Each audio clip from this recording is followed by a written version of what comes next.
Hello दोस्तों, good morning, सुप्रभात। कैसे हो आप सब। मेंस के आंसर राइटिंग से संबंधित जो हमारी क्लास चल रही थी उसी में आज हम नेक्स्ट क्लास को कंप्लीट करेंगे। जो भी बच्चे यूपीएससी और पीसीएस की तैयारी कर रहे हैं वो हमारे चैनल को सब्सक्राइब कर लीजिए ताकि हमारी आने वाली सभी वीडियो आप तक पहुंचती रहे। जो भी बच्चे यूपीएससी और पीसीएस की तैयारी कर रहे हैं उनको मेंस की जो है आंसर राइटिंग उनके लिए बहुत ही इम्पोर्टेंट होती है, क्योंकि जितने आप आंसर राइटिंग करेंगे उतना ही मेंस में आपके स्कोर करने की जो है चांसेस ज़्यादा रहते हैं। और जब तक आपकी मेंस की तैयारी कंप्लीट नहीं होती है आपके प्रीलिम्स के भी क्लियर होने के चांस बहुत कम होते हैं। तो आज की क्लास में जो हमारा क्वेश्चन है उसको हम देख लेते हैं। क्वेश्चन हमारा है, समुद्रयान मिशन के उद्देश्य का वर्णन करते हुए बताइए कि यह गहरे समुद्र की खोज में भारत की क्षमताओं और हितों को बढ़ाने में कैसे मदद करेगा। भारत ने चंद्रयान, सूर्ययान ये सब लॉन्च कर दिया और अब किसकी तैयारी में है, समुद्रयान मिशन की। तो समुद्रयान मिशन ये कौन सा मिशन है और कैसे इसको भेजा जाएगा, इन सब टॉपिक पे हम बात करेंगे। पहले मैं हमेशा बताती हूँ आपको, जब भी कोई क्वेश्चन करते हो तो उस क्वेश्चन को आप अलग अलग टुकड़ों में बांट लीजिए। तो यहाँ पर भी हम ऐसे ही करेंगे। सबसे पहले हम बात करेंगे समुद्रयान मिशन के बारे में। किसके बारे में बात करेंगे, समुद्रयान मिशन के बारे में। उसके बाद उसके उद्देश्य के बारे में, उसके बाद में बात करेंगे समुद्र की खोज में भारत की क्षमताओं के बारे में, क्षमताओं और उसके हितों के बारे में, और लास्ट में हम इसके निष्कर्ष पे बात करेंगे। तो इस तरह जब आप क्वेश्चन को अलग अलग टुकड़ों में बांट लेते हैं तो उसका आंसर लिखना आपके लिए बहुत ही आसान हो जाता है। तो चलिए इस क्वेश्चन को हम देख लेते हैं कि इसका आंसर हम कैसे लिखेंगे। तो सबसे पहले हम बात करते हैं भूमिका पर कि इसकी भूमिका हम कैसे लिखेंगे। तो चलिए समुद्रयान मिशन के बारे में पहले थोड़ा सा हम जान लेते हैं कि समुद्रयान मिशन क्या है। तो समुद्रयान मिशन समुद्र में जो है अंदर जो है समुद्र के नीचे 6000 मीटर की गहराई तक, 6000 मीटर है, किलोमीटर नहीं है, 6000 मीटर तक, मीटर की गहराई तक जो है समुद्र के अंदर जाके जो है खोज करना, यानी विभिन्न खनिज पदार्थों की खोज करना और वहाँ के बारे में जानना ही समुद्रयान मिशन का जो है उद्देश्य है। और समुद्रयान मिशन है, इसमें 3 मनुष्यों को भी भेजा जाएगा। तो इसके बारे में जो है इस क्वेश्चन में पूछा गया है। तो चलिए, यह भारत का पहला मानवीय समुद्रीय मिशन है। जैसे कि मैंने आपको पहले ही बताया कि इसमें 3 मनुष्यों को भी भेजा जाएगा। तो ये किस तरह का मिशन है, मानवीय समुद्रीय मिशन है। जैसे आपने अभी देखा था कि जो चंद्रयान लॉन्च किया गया था उसमें किसी मनुष्य को नहीं भेजा गया था, लेकिन जो गगनयान की तैयारी की जा रही है उसमें मनुष्यों को भी भेजने की, अंतरिक्ष में भेजने की तैयारी की जा रही है। तो इस तरह से समुद्र में जब खोज के लिए भेजा जाएगा तो ये एक मानवीय समुद्रीय मिशन है, क्योंकि इसमें साथ में कौन जाएंगे, 3 मनुष्य भी जाएंगे। ये क्या है, जो डीप ओशन मिशन, किसका हिस्सा है ये, डीप ओशन मिशन का। इसके लिए मत्स्य 6000 वाहन को पृथ्वी विज्ञान मंत्रालय के तहत राष्ट्रीय समुद्र प्रौद्योगिकी संस्थान चेन्नई द्वारा विकसित और डिजाइन किया गया है। यानी इसके लिए जिस पनडुब्बी को भेजा जाएगा समुद्र के अंदर उसका नाम क्या रखा गया है, मत्स्य 6000 वाहन, क्योंकि 6000 मीटर गहराई तक जाएगा। तो इसके लिए मत्स्य 6000 वाहन को इसका नाम रखा गया है। और इसको पृथ्वी विज्ञान मंत्रालय के तहत राष्ट्रीय समुद्री प्रौद्योगिकी संस्थान, किसके द्वारा, चेन्नई के द्वारा इसे विकसित और डिजाइन किया गया है, जो भारत के विशेष आर्थिक क्षेत्रों और महाद्वीपीय शेल्फ पर केंद्रित गहरे समुद्र में अन्वेषण करने की एक भारतीय पहल है। तो ये तो हो गई भूमिका में हमने क्या बता दिया कि जो समुद्रयान मिशन है वह क्या है, यानी यह पहला मानवीय समुद्रीय मिशन है जो डीप ओशन मिशन का हिस्सा है। और इस वाहन का नाम क्या रखा गया है, मत्स्य 6000 वाहन रखा गया है। और किसके तहत ये जो है ये मिशन जो है किसके तहत है, पृथ्वी विज्ञान मंत्रालय के तहत राष्ट्रीय समुद्र प्रौद्योगिकी संस्थान चेन्नई द्वारा विकसित और डिजाइन किया गया है। आपसे प्रीलिम्स में भी यहाँ से क्वेश्चन बन सकते हैं। यहाँ से ये भी पूछा जा सकता है कौन से मंत्रालय के अधीन है, तो पृथ्वी विज्ञान मंत्रालय के अधीन है, जो भारत के विशेष आर्थिक क्षेत्रों और महाद्वीपीय शेल्फ पर केंद्रित गहरे समुद्र में अन्वेषण करने की एक भारतीय पहल है, यानी खोज करने की एक भारत की एक पहल है। उसके बाद हमने इसी टॉपिक में आगे क्या देखा था, जब हमने इसको अलग अलग टुकड़ों में बांट लिया था तो पहले हमने बात की थी किसके बारे में,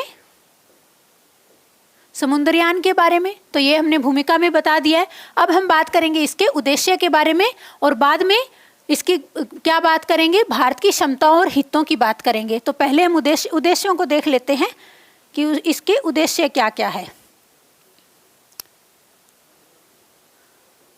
तो चलिए अभी हम बात कर लेते हैं समुद्रयान मिशन के उद्देश्य के बारे में, यानी इसके उद्देश्य क्या क्या है। तो सबसे पहले इसके उद्देश्यों की बात करते हैं। मिशन का उद्देश्य गहरे समुद्र में अन्वेषण और दुर्लभ खनिज संसाधनों की खोज के लिए 3 व्यक्तियों को मत्स्य 6000 नामक वाहन में 6000 मीटर गहराई तक समुद्र में भेजना है। तो इसका पहले उद्देश्य, सबसे पहला उद्देश्य क्या हो जाएगा, समुद्र के अंदर अन्वेषण खोज करना और दुर्लभ खनिज संसाधनों की खोज, जो दुर्लभ संसाधन है उनकी खोज करना। इसके लिए 3 व्यक्तियों को मत्स्य 6000 नामक वाहन में समुद्र की गहराई में भेजा जाएगा। दूसरा है हिंद महासागर क्षेत्र में भारत की नीली अर्थव्यवस्था संबंधी पहलों और समुद्री सुरक्षा हितों का समर्थन करना। क्या करना, हिंद महासागर क्षेत्र में भारत की नीली अर्थव्यवस्था संबंधी पहलों और समुद्री सुरक्षा हितों का समर्थन करना है। यानी हिंद महासागर के अंदर, जो हिंद महासागर है उस क्षेत्र में भारत की जो नीली अर्थव्यवस्था संबंधी पहल है और समुद्री सुरक्षा के जो उसके हित है उनका समर्थन करना इसका उद्देश्य है। तीसरा इसका उद्देश्य क्या हो जाएगा, तीसरा उद्देश्य इसका हो जाएगा, यह सरकार के न्यू इंडिया कार्यक्रम के दृष्टिकोण को भी बढ़ावा देगा, जो विकास के 10 प्रमुख आयामों में से एक के रूप में, यानी नीली अर्थव्यवस्था, ब्लू इकोनॉमी को उजागर करेगा। भारत सरकार का जो न्यू इंडिया पॉलिसी है उसके तहत ब्लू इकोनॉमी को ये उजागर करने में जो है सहायता प्रदान करेगा। और अगला उद्देश्य है मानव युक्त समर्सिबल वैज्ञानिक कर्मियों को प्रत्यक्ष प्रशिक्षण द्वारा गहरे समुद्र के अस्पष्टीकृत क्षेत्रों को देखने और समझने में सक्षम बनाता है। यानी भारत के जो वैज्ञानिक है उनको क्या करता है, गहरे समुद्र के अस्पष्टीकृत ऐसे क्षेत्र जो अभी स्पष्ट नहीं हुए हैं, जिनके बारे में जानकारी नहीं है, ऐसे क्षेत्रों को देखने और समझने में भारत के वैज्ञानिकों की सहायता करेगा। क्योंकि जब वो इस गहराई में जाएंगे तभी उन क्षेत्रों के बारे में समझ पाएंगे, जब इन क्षेत्रों को देख पाएंगे तभी वो इनको समझ पाएंगे। तो ये तो हो गए इसके उद्देश्य। अभी हम बात करते हैं आगे। अगला हमारा टॉपिक था भारत की क्षमताओं और हितों को बढ़ाने में समुद्रयान मिशन का योगदान। तो चलिए अभी इसके योगदान पर भी बात कर लेते हैं।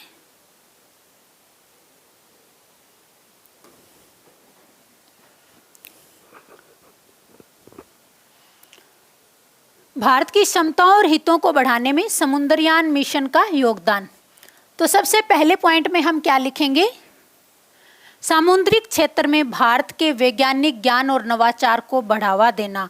इससे क्या होगा, भारत की क्षमताओं और हितों को बढ़ाने में समुद्रयान मिशन का क्या योगदान है, इससे सामुद्रिक क्षेत्र में जो भारत के वैज्ञानिक है उनका ज्ञान बढ़ेगा, नवाचार बढ़ेगा। इससे भारत की विशाल सामुद्रिक संसाधनों तक पहुंच होगी। जो बहुत सारे प्राकृतिक संसाधन हैं उन तक भारत की पहुंच होगी, क्योंकि बहुत सारे ऐसे खनिज हैं जो भारत की भूमि में नहीं पाए जाते हैं या फिर बहुत ही कम मात्रा में पाए जाते हैं। तो ऐसे संसाधन अगर सामुद्रिक क्षेत्र में पाए जाते हैं तो उन तक पहुंच किसकी होगी, भारत की पहुंच होगी। सामुद्रिक वैश्विक व्यवस्था और मानदंडों को आकार देने में भारत की भूमिका और प्रभाव को मजबूत करना। क्या करना, सामुद्रिक वैश्विक व्यवस्था, जो सामुद्रिक वैश्विक व्यवस्था है और मानदंड है उनको आकार देने में भारत की भूमिका और प्रभाव को मजबूत किया जाएगा, मजबूत करने में सहायता मिलेगी। समुद्री गतिविधियों को अंजाम देने के लिए एक विशिष्ट तकनीक और वाहन प्रदान करना। यानी जो समुद्री गतिविधियां हैं उनको अंजाम देने के लिए एक विशिष्ट तकनीक, इससे हमें तकनीक भी मिलेगी। जब एक बार हम इस तकनीक का उपयोग कर लेंगे तो उसके बाद आगे दोबारा इसके लिए अन्वेषण करना, दोबारा वहां तक जाना हमारे लिए आसान हो जाएगा। तो ये क्या होगा, ये हमारे लिए बहुत ही इम्पोर्टेंट हो जाएगा। तो ये जो मिशन है ये भारत के लिए बहुत ही महत्वपूर्ण है। कौन सा मिशन? समुद्रयान मिशन। तो चलिए आगे देखते हैं, आगे हम कैसे लिखेंगे। तो आगे हमें लिखना है इसका निष्कर्ष। देख लीजिए, जब हम किसी भी क्वेश्चन को इस तरह से टुकड़ों में बांट लेते हैं तो हमारे लिए बहुत ही आसान हो जाता है आंसर लिखना। तो अभी हम बात कर लेते हैं निष्कर्ष की। मैं दूसरा पेन चेंज कर लेती हूँ। समुद्रयान मिशन एक महत्वाकांक्षी मिशन है। किस तरह का मिशन है? एक महत्वाकांक्षी मिशन है। इसमें गहरे समुद्र की जानकारी, अन्वेषण और दोहन के लिए नई प्रौद्योगिकियों के विकास में महत्वपूर्ण योगदान देने की क्षमता है। इससे स्वच्छ ऊर्जा, पेयजल और नीली अर्थव्यवस्था हेतु समुद्री संसाधनों का पता लगाने के लिए और अधिक विकास के रास्ते खुलेंगे। तो क्या होगा इससे? एक बार इसको समझ लेते हैं इससे अच्छे से। समुद्रयान मिशन एक महत्वाकांक्षी मिशन है। इससे गहरे समुद्र में समुद्र की जानकारी मिलेगी हमें, अन्वेषण और दोहन यानी उसकी चीज़ों की प्राप्ति जो होगी खोज के द्वारा उसका दोहन किया जाएगा। उसके लिए नई प्रौद्योगिकियों के विकास में महत्वपूर्ण योगदान देने की क्षमता है। इससे स्वच्छ ऊर्जा, पेयजल और नीली अर्थव्यवस्था हेतु समुद्री संसाधनों का पता लगाने के लिए और अधिक विकास के रास्ते खुलेंगे। तो ये हम निष्कर्ष इस तरह से लिख सकते हैं। आप जब भी, मैं हमेशा हर क्लास में आपको कहती हूँ, जब भी कोई क्वेश्चन आप लिखते हैं ये वीडियो देखने के बाद उसको खुद से लिखने की कोशिश करें, क्योंकि जब तक आप खुद से नहीं लिखेंगे आपकी प्रैक्टिस अच्छे से नहीं होने वाली है। तो कोई भी वीडियो देखने के बाद उस क्वेश्चन को खुद से लिखें। ज़रूरी नहीं है कि जैसे मैंने लिखा है सेम टू सेम आप वैसे ही लिखें, कुछ चीज़ें चेंज करके भी। जितने भी स्टूडेंट एग्जाम देने जाते हैं सबका पेपर सेम ही होता है, लेकिन इसका मतलब ये नहीं है कि सब सेम ही आंसर देते हैं। सबका आंसर देने का तरीका अलग अलग होता है, लेकिन आपको लिखना कैसे है कि क्वेश्चन में आपसे पूछा क्या गया है। जो क्वेश्चन में पूछा गया है उन्हीं चीज़ों को आपको आंसर में लिखना है, क्वेश्चन से अलग नहीं जाना है आपको। क्वेश्चन में पूछा कुछ जा रहा है, आप कुछ अलग चीज़ें लिख रहे हैं, ऐसा नहीं करना है। क्वेश्चन की डिमांड के अनुसार ही आपको आंसर देना है। अगर आप क्वेश्चन की डिमांड के अनुसार आंसर देते हैं तो आपको निश्चित ही अच्छे मार्क्स मिलेंगे। तो एक बार हम फिर से देख लेते हैं इस क्वेश्चन को, मोटा मोटा थोड़ा सा रिवीजन कर लेते हैं। क्वेश्चन क्या पूछा जा रहा है? समुद्रयान मिशन के उद्देश्य का वर्णन करते हुए बताइए कि यह गहरे समुद्र की खोज को भारत की क्षमताओं और हितों को बढ़ाने में कैसे मदद करेगा। तो सबसे पहले तो हमें जानकारी होनी चाहिए कि समुद्रयान मिशन है क्या, इसे कब लॉन्च किए जाने की संभावना है। तो 2026 तक इस समुद्रयान मिशन को लॉन्च किए जाने की संभावना है। यह भारत का पहला मानवीय समुद्रीय मिशन है जिसमें 3 मनुष्यों को इसमें साथ में भेजा जाएगा और 6000 मीटर की गहराई तक ये जाएगा। इसलिए इसका नाम क्या रखा गया है? मत्स्य 6000 वाहन रखा गया है। कौन से मंत्रालय के अधीन है? तो पृथ्वी विज्ञान मंत्रालय के अधीन है। और इसे डिजाइन किसके द्वारा किया गया है? राष्ट्रीय समुद्र प्रौद्योगिकी संस्थान चेन्नई द्वारा विकसित किया और डिजाइन किया गया है। और यह भारत के विशेष आर्थिक क्षेत्रों और महाद्वीपीय शेल्फ पर केंद्रित गहरे समुद्र में अन्वेषण करने की एक भारतीय पहल है। तो पूर्ण रूप से किस स्वदेशी पहल है ये। उसके बाद में हमने देखे थे समुद्रयान मिशन के उद्देश्य क्या क्या है। तो जितने भी उद्देश्य हैं उनको हम इस तरह से लिख देंगे, पॉइंट्स में लिखना है सभी को। तो थोड़ा सा इस तरह से कोई भी डिजाइनिंग कर दीजिए ताकि थोड़ा सा क्वेश्चन देखने में अच्छा लगे। और फिर उसके बाद में हमने जो समुद्रयान मिशन का जो योगदान है भारत की क्षमताओं और हितों को बढ़ाने में, उनको हमने इस तरह से डायग्राम में बता दिया है। तो कौन कौन से हित होंगे इनके क्षमताओं को बढ़ाने में? तो सामुद्रिक क्षेत्र में भारत के वैज्ञानिकों का ज्ञान और नवाचार जो है उनको बढ़ावा मिलेगा। भारत की विशाल जो है सामुद्रिक संसाधन है उन तक भारत की पहुंच बढ़ेगी। सामुद्रिक वैश्विक व्यवस्था और मानदंडों को आकार देने में भारत की भूमिका और प्रभाव को मजबूती मिलेगी। और सामुद्रिक गतिविधियों को अंजाम देने के लिए एक विशिष्ट तकनीक और वाहन प्रदान करना, ये भी इसमें भी योगदान है इसका, क्योंकि इससे क्या होगा, ये विशिष्ट तकनीक जो है इन वैज्ञानिकों को मिलेगी इसके द्वारा। उसके बाद हमें निष्कर्ष लिख देना है। तो इस तरह से हमारा क्वेश्चन जो है कंप्लीट हो जाता है। डेली मैं आपको इसी चैनल पे एक क्वेश्चन इसी तरह से करवाती रहूँगी, लेकिन सिर्फ क्वेश्चन करना देखना ही नहीं है वीडियो, उसके बाद क्वेश्चन आपको खुद से लिखना है। और आपने किस तरह से लिखा है क्वेश्चन, कमेंट बॉक्स में आप हो सके अगर आप लिख पाओ तो इसके कुछ पॉइंट्स जो है लिखकर, या फिर जिस तरह से आपने लिखा है कुछ मोटा मोटा आप लिख सकते हो कि आपने किन नई चीज़ों को इनके अंदर जो है इन क्वेश्चन के अंदर इनपुट किया है। तो हर क्वेश्चन में आप कोशिश करें कि क्वेश्चन को पॉइंट्स में लिखें, डायग्राम बनाएं, अगर मैप बन सकता है तो मैप भी बनाएं, लेकिन लिखना ज़रूर है आपको। तो चलिए आज की क्लास में बस इतना ही, नेक्स्ट क्लास में फिर मिलेंगे, तब तक के लिए धन्यवाद।